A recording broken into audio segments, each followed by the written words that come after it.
Hello and welcome back to my channel. If you're new here, I'm Louise Digby, registered nutritional therapist and women's weight loss expert. And today we're going to be talking about how to support hormones naturally through perimenopause. This is a topic so close to my heart because I work with women every day who struggle with the stubborn weight that often comes around this time of life. And so many of them have been told things that are just wrong, by people who are credible. And that's so upsetting. Many of them have been told that now that you're perimenopausal or now that you're menopausal, you just kind of got to put up with it. There's nothing that you can do. Just take HRT, just take these antidepressants, and, you just got to ride it out. But I cannot tell you how wrong that is. Yes, it is a time when it's more likely that there's going to be imbalances in your hormones and various other issues that can occur, but there's so much that we can do.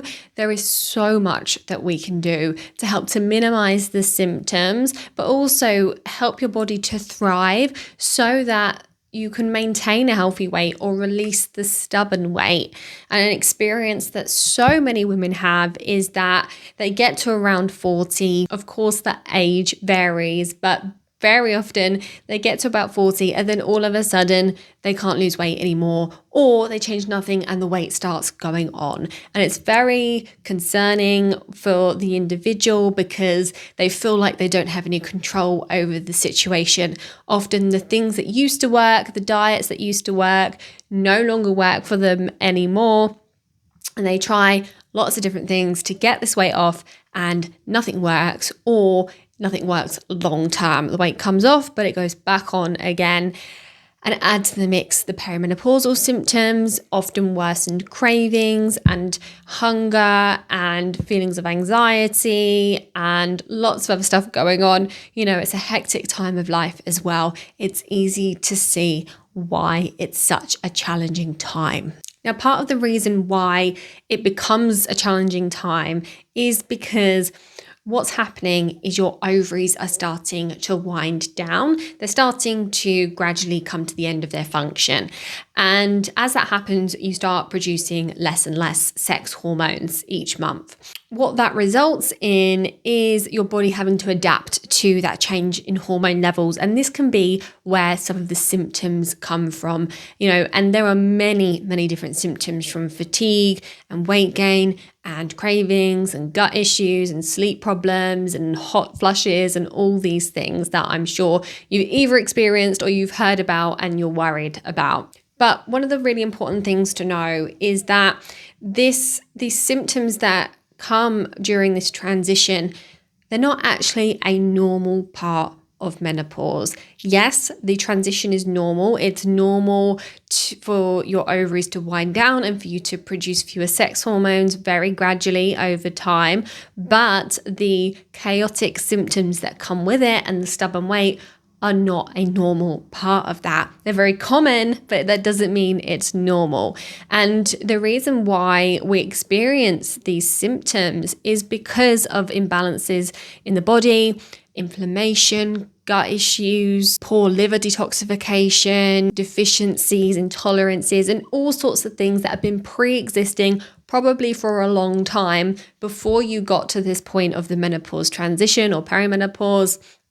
And it's really this change in hormone levels that trigger off a lot of these issues. And that's why we get the symptoms of these problems during that time. Now, along with the declining estrogen and progesterone levels, often comes symptoms of irregular cycles, heavy bleeding, anxiety, and poor sleep.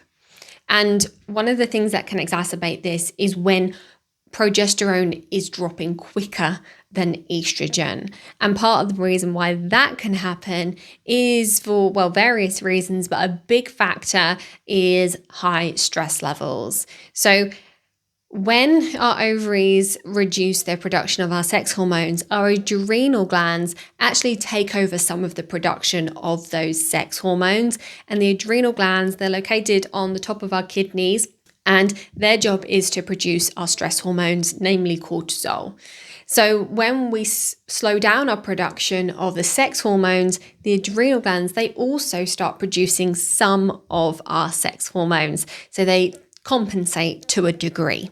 And essentially what this means is that we become less resilient to the impact of stress. We're more sensitive to cortisol. And that can mean that during this time, stress can be more difficult to manage. We can feel like we get overwhelmed more quickly. We can feel more emotional and we can be more easily drained. And on top of that, unfortunately, cortisol, when it's too high or when it's chronically elevated, it can really drive storage of fat around the tummy, partly because it also drives insulin resistance, which is associated with this tummy fat storage, but also because it accelerates the reduction of our sex hormones, because we end up suppressing our sex hormone production when we are under stress, because it is more important for our bodies to be able to respond to stress than it is to be able to reproduce and produce those sex hormones. So our body conserves our energy, and one way it does that is by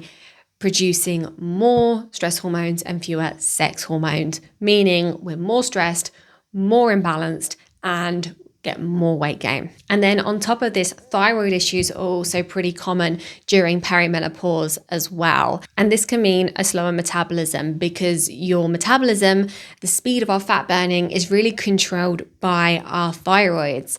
So far we've got a little bit of a recipe for quite an unhappy time and quite a lot of fat storage. So I guess you can understand why some of this misinformation goes around about once you're perimenopausal, it's impossible to lose weight and your only option is to go on HRT. But it's important to note that HRT isn't a magic pill, it isn't a cure-all. It doesn't necessarily help you lose weight. It often helps to calm down the symptoms if that's what you actually need, if you need more of the hormones.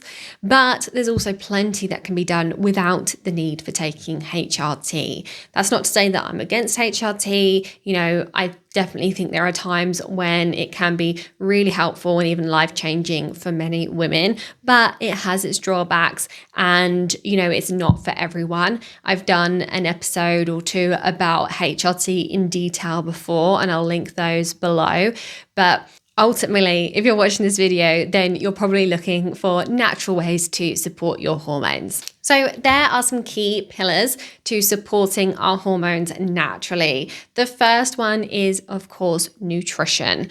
Now, you might be thinking, how does what I eat even come close to impacting my hormones? Surely my body just has hormones and then they're either too high or too low, and what I eat doesn't do anything to change that. And you know what? I see that message all the time from doctors and health professionals, and it's shocking really, because we make our hormones. What we eat impacts the hormones that we make. And then we also have to detox our hormones, and we do that via the liver, and then we have to eliminate them, and we do that via the gut. And there's more steps in between, but at all these steps, at all these points, there's things that we can do to optimize those processes to support a hormone balance. So when you read things where doctors say that it's all woo-woo, supporting your hormones or hormone balancing, it's just not true. There's so much research on it. And, let's start with talking about what we can eat and making sure that we're getting enough of the raw materials in to actually make healthy hormones in the first place. So first of all, we need plenty of protein. Many of your hormones, some of the building blocks of your hormones are proteins. So without enough protein, that's gonna impair the hormone production process. But not only that, but protein does another job, and it helps us to stabilize our blood sugars. And the benefit of that is stabilizing our blood sugars helps to stabilize our hormones, not only our sex hormones, but also our blood sugar hormones and our stress hormones. One of our body's ways of determining how safe we are and how balanced we are is with our blood sugars. If we're having swings that are highs and lows in our blood sugars, then our hormones go into turmoil. If we keep our blood sugars more steady, then that's not to say that they're going to be a complete flat line, but if we have more gentle ups and downs in our blood sugars, that very, very quickly has an impact on our hormone balance. Another important part of the nutrition piece is fiber, and particularly cruciferous vegetables. So one of the key things that fiber does is it keeps your bowels moving regularly. We need to be having 1 to 2 complete bowel movements per day. Sometimes when I say this, people are like, what? I only go every couple of days. And the thing is that we need to be eliminating. We should be having 1 to 2 complete bowel movements per day. If we're not, we are not eliminating properly. And what that means is that when your digestive tract is moving more slowly, you're much more likely to reabsorb some of the hormones that you've been trying to eliminate. So we have to keep the bowels moving. And then cruciferous vegetables like broccoli, cabbage, kale, Brussels sprouts, these are all things that contain compounds that specifically support the detoxification of estrogen, the metabolism of estrogen in the liver. They help your liver to turn estrogen into a safe compound for us to eliminate. So incorporating cruciferous vegetables or leafy greens into your diet regularly is going to support your estrogen detoxification. Next, we've got magnesium, and magnesium is a mineral that is involved in like over 300 chemical processes in the body. It's involved in pretty much everything. And unfortunately, it's something that is chronically deficient from most people's diets. And even if you're eating a really good diet, there's a good chance that you might be deficient in magnesium anyway, because it's so depleted from the soil. It's so depleted from the food that we eat, and various modern lifestyle factors like stress, alcohol, coffee. These are all things that make us burn through magnesium far, far quicker, or make us eliminate magnesium more quickly. And magnesium is fabulous for helping us to manage stress. It also helps to reduce PMS, improve sleep, and, managing stress and improving sleep are some of the biggest things that you can do to support your hormone balance. So we'll come into that a little bit more. Next, we've got omega-3s. So omega-3s are essential fatty acids that are found in oily fish and walnuts and hemp seeds, chia seeds, flax seeds. They're not abundant in the diet. So again, many people are lacking in them, but we have a fairly high requirement for them. And they really help to keep our bodies in balance when it comes to inflammation. If we don't have enough omega-3s and we have too much in the way of omega-6s, which most of us do, then that puts us in a pro-inflammatory balance.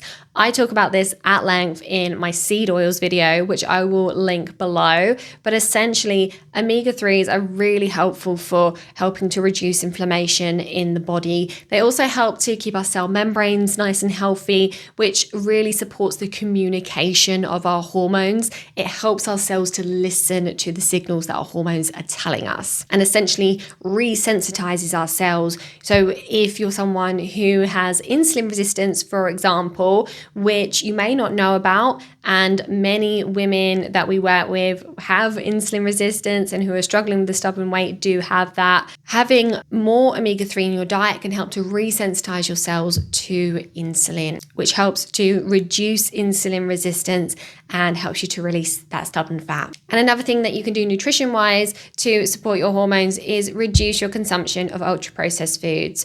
Ultra-processed foods are high in seed oils and additives and various other ingredients that can be very inflammatory Again, I talked about this in detail in my seed oil video, so go and check that one out. And then lastly, alcohol. Alcohol is something that is quite disruptive to our sex hormones, partly because it makes our liver work harder to detox the alcohol. And your liver's already having to work hard. It's working hard to eliminate your estrogens, but also all the toxins that we come into contact with every day. And, we come into contact with a lot of toxins. Pollution, pesticides, flame retardant coatings on sofas and carpets, parabens and phthalates that are in our fragrances and our skincare, and the chemicals that are in cleaning products. I could go on and on. These are things that we come into contact with constantly. Everything that we come into contact with, whether it's via our skin, whether we breathe it in, whether it's for our food, we have to get rid of it. And anything that is absorbed, it has to be detoxed via the liver.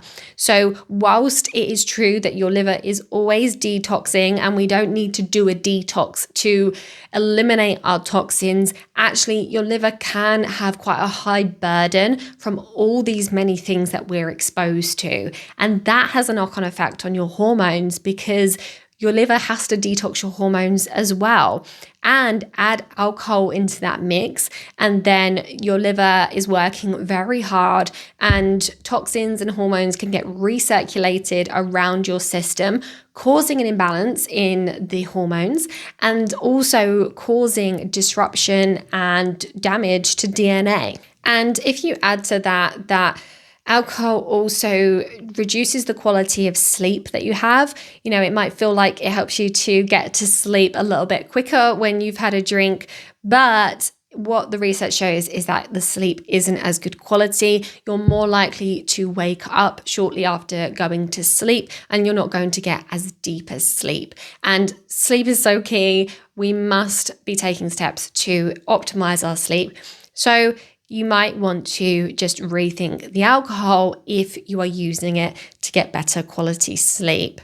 Now, it's also important to note that when we have alcohol in our system, we cannot burn fat. Our body will preferentially metabolize alcohol, burn those calories from alcohol, because we want to detox it, metabolize it, and get rid of it. It's a poison. That is why our bodies prioritize it. So whilst you have alcohol in your system, you're not going to be burning fat.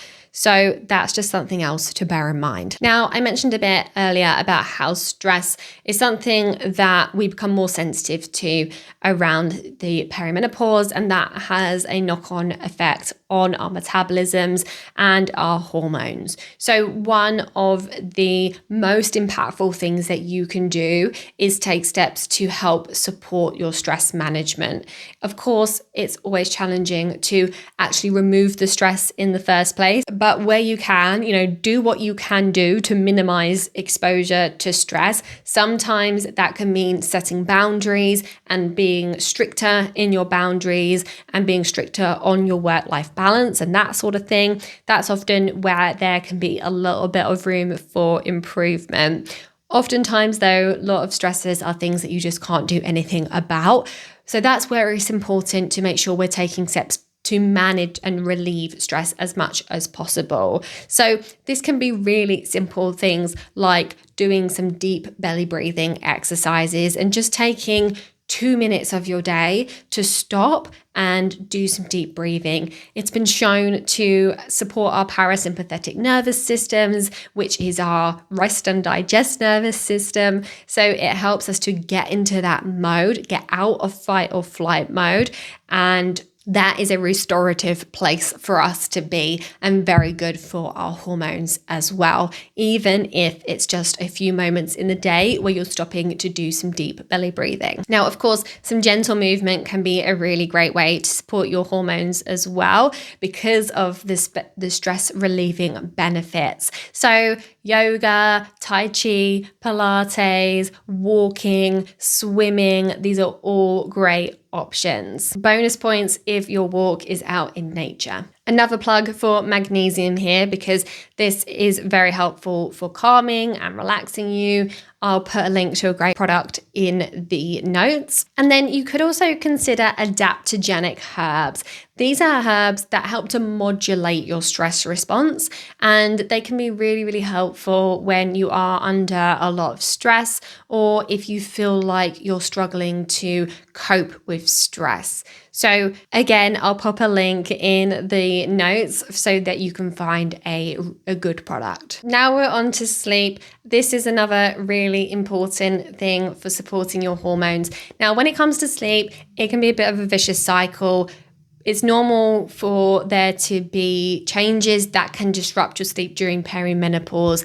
And then from there, because you're struggling to sleep, you're less resilient to stress and you're going to find it more difficult to make good food choices and make positive habit choices, which could then lead to you getting worse sleep. So it can be a vicious cycle. But again, there's lots that we can do. And again, I did a whole deep dive into getting the best sleep ever. So I'll link that episode below. But a couple of key takeaways specifically for supporting your hormones are, again, magnesium. Magnesium glycinate is the form that we would want to take to support our sleep. We also want to make sure that we're managing our light exposure. And what that essentially means is that in the mornings, first thing, we want to make sure that we are exposed to light. If that's going outside and getting some exposure to the sunlight, then that's amazing. If it's a gloomy day, then you can use a therapy lamp to mimic that exposure to natural daylight.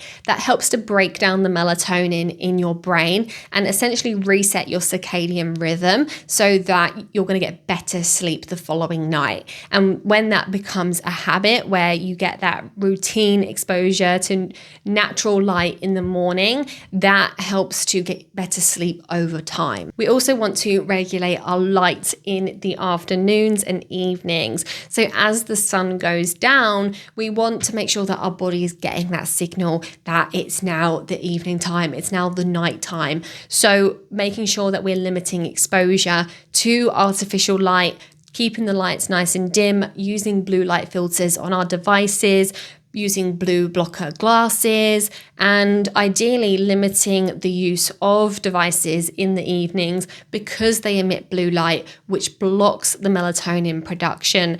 Melatonin being our sleepy hormone, and we want to make sure that we are producing our melatonin in the evening because we're being exposed to darkness.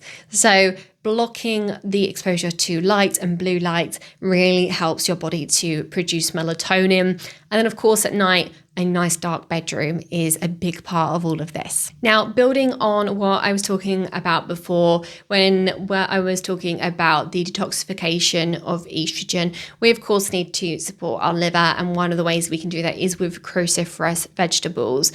Hydration is also really key. We are going to struggle to flush through the toxins through our liver pathways if we are dehydrated. So make sure you are prioritizing hydration. It's one of those things that we hear all the time, and we always get told very non-specific benefits from drinking more, like it's going to flush through the toxins and it's going to make you feel more energized. But it does very specific things in the body, like supporting your liver detoxification, supporting the production of your digestive juices, helping your cells communicate with each other, and so many more things. It's one of the most simple things that you can do. So make sure you are properly hydrated. Now, there are some key foods that can support both your liver and your gut, and supporting your gut is very important too, because as I mentioned earlier, we need to be having regular bowel movements, but we also want to be supporting the health of our beneficial bacteria, because your bacteria can actually reactivate some of the hormones that you're eliminating and lead to you reabsorbing them, or even cause problems with your gut health overall. So keeping your gut bacteria happy and healthy is one way to support your liver and also to support your hormones. So things like ground flax seeds and fermented foods like sauerkraut and kefir kimchi, or maybe just some plain bio yogurt. These are all things that naturally have probiotics in and are really helpful for supporting the balance of beneficial bacteria in your gut. Things like sauerkraut and kimchi also have prebiotics in, and these are fibers that feed your beneficial bacteria. So those are a double whammy. Now, I mentioned a few nutrients earlier. We've spoken about magnesium, omega-3s, and adaptogens, but something else that I want to throw into the mix is B vitamins. Now, I run tests on my clients every day, and we look at nutrients and not only whether people have deficiencies, but what their individual need is for various nutrients. And we figure that out by looking at the processes in their body. We look at their fat burning, the detoxification, hormone balance, and all sorts of other things, and the way that the body is functioning. It's a little bit different to your standard doctor's tests. But by looking at this, it helps us to see how much demand there is for certain nutrients. And if we can see that a certain process isn't working as well as it should be, then we know that they need more of certain nutrients to optimize those processes. The reason why I'm telling you this is because time and time again, B vitamins are one of the top things that come up. They are almost always listed as a high need. So B vitamins, there's several of them. You can often take them in a B complex, and that is often the best way to take them. And they are directly involved in your energy production. And the way that we make energy is by burning fat and carbohydrates. So if we're lacking in B vitamins, we cannot burn fat efficiently. We're going to feel fatigued. And it also has a direct impact on our hormones as well, because we need B vitamins to make hormones. So this is another thing that I'm going to link below for you. And the last nutrient that I'm going to mention is vitamin D. Vitamin D is actually a hormone, and if we don't have enough vitamin D, then that can be very disruptive to the communication of our hormones, and it can drive inflammation because vitamin D helps to regulate the immune system, and inflammation comes from a dysregulated immune system. So really, really important. Again, we see it deficient all the time, partly because many people have it tested and they're told that their levels are fine, but what's considered to be fine is not optimal, and we want to have optimal vitamin D levels, because when they're optimized, risk of cancer decreases, risk of flus and various other infections decrease, hormone function improves, weight management improves, sleep improves, mood improves, energy improves. Everything gets better. So making sure that you have enough vitamin D is absolutely key. Okay, let's go through some common mistakes, because it's not just about providing your body with what it needs to make hormones. We also want to make sure that we're not disrupting our hormones. So one of the big mistakes that so many people make is over-exercising, specifically overdoing it when it comes to the cardio.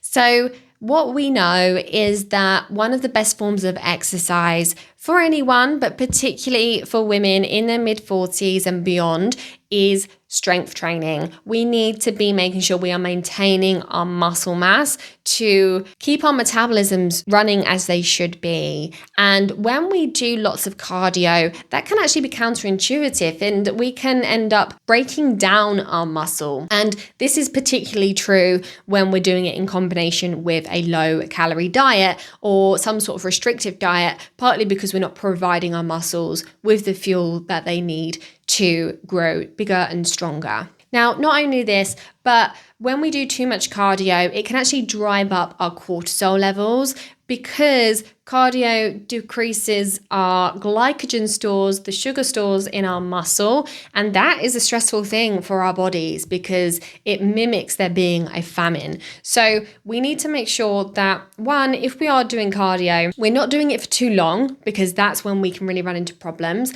But secondly, that we are refueling properly afterwards and having some sort of carbohydrate-based snack to replenish our glycogen stores. But ultimately, we want to be prioritizing prioritizing strength training, because that is going to get us the best results when it comes to weight loss and a metabolism, and also preventing the hormone disrupting cortisol levels from spiking. Now, I mentioned briefly there that low calorie diets can be an issue, and this is the next thing that I want to talk about. When we eat too low calorie, it is disruptive to our hormones because, again, it drives up cortisol.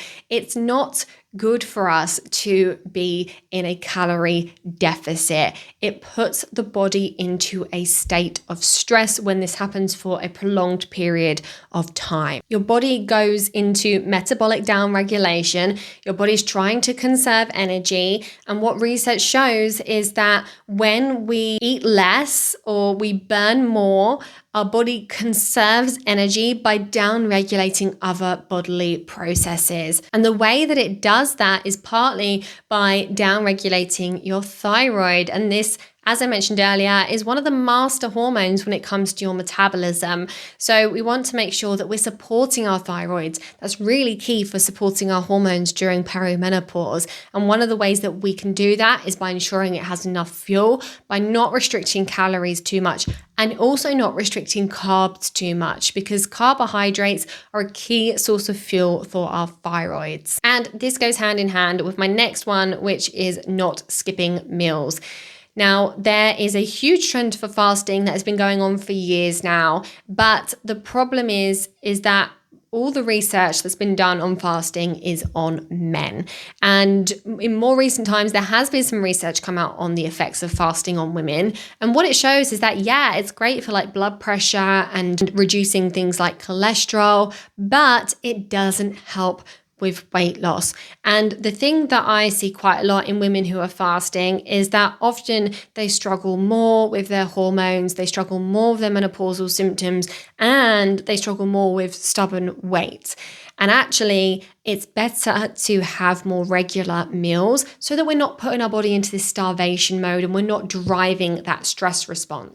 So that's pretty much everything that I have for you today. Lots of food for thought and lots of things that you can do to support your hormones. Now, I want to caution you about many of the things that you might see online. As soon as you search something to do with weight loss or nutrition or menopause, you suddenly start getting bombarded with ads for hormone supplements and weight loss supplements and all that sort of thing. And many of them are very overpriced for what they are. And it's also not clear how reputable these companies are and where these supplements are actually coming from. Anyone can create a supplement. They can source the ingredients from anywhere. Very often they can come from China, where historically there has been issues with contamination of products with heavy metals and various other toxicants. So we have to be a little bit wary about where we're getting our products from, because who knows what's in them. And that's why I link for you below supplements that are actually from a reputable brand and ones that we know we can trust. They are in doses that are safe, but also high enough to be effective. And they're also in forms that our body is going to be able to absorb. This is another problem with so many supplements. They'll be in the synthetic form rather than in the food state form. And it's very difficult for our bodies to absorb these. And that can cause further digestive issues and imbalances in the body. So hopefully you're feeling better informed as a result of this episode. And I know it can feel quite overwhelming. There's a lot of things to think about, a lot of moving parts, and the best thing to do is to just pick one thing to start with and take a step-by-step approach so that you do one thing well rather than trying to do 10 things or 20 things poorly. You'll get so much more benefit from just implementing one step at a time. And if you feel like you need a bit of support with this, or you want to understand more about how to support your hormones, how hormones work in the body, and start to develop a better understanding of metabolism and things like toxic load, then I have a fabulous 5-day challenge where we go through all of this, and each day I give you some simple homework with recipes to guide you along the way and resources to guide you along the way, where you'll just change one thing each day to get your hormones in a better place and support you on this journey to release stubborn weight, not only in the short term, but in the long term. It's not a quick fix. It's not lose a stone in 5 days or anything like that. It's about laying the foundations for steady weight loss in the long term. It's a really great kickstart to get yourself into really great habits step by step. So I'll leave the details for that below. It's called the Metabolism Reset, and it's something that you can do at your own pace. And we also have a Facebook group, which is optional, which you can join if you've got any questions or need any guidance along the way. I hope to see you there. I really hope you've enjoyed this episode. If you have, please make sure you like and you subscribe, and let me know in the comments what thing are you going to go away and implement to support your hormones today. Thanks again, and I'll see you in the next one.